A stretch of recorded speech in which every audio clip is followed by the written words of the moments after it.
புளிக்குழம்பு வச்சு தான் நாங்கள் 2 பேரும் சாப்பிட போகிறோம். நம்ம ஊர் ஸ்டைலில் எப்படி நம்ம புளிக்குழம்பு வைக்கணும்னு வீடியோவில் தொடர்ந்து பாருங்க.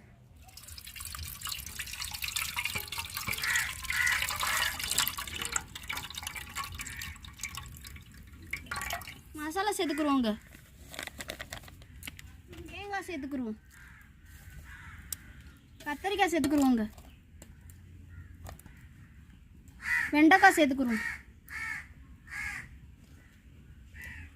பச்சைக்காய், வெங்காயம், தக்காளி சேர்த்துக்குருவோம். உருளைக்கிழங்கு சேர்த்துக்குருவோங்க.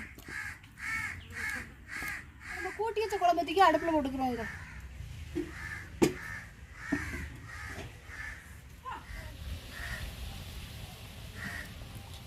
சொந்தங்களே நம்மளுக்கு புளிக்குழம்பு ரெடி ஆயிடுச்சுங்க. இறக்கி வச்சு நம்ம தாளிச்சுக்கிறலாம்.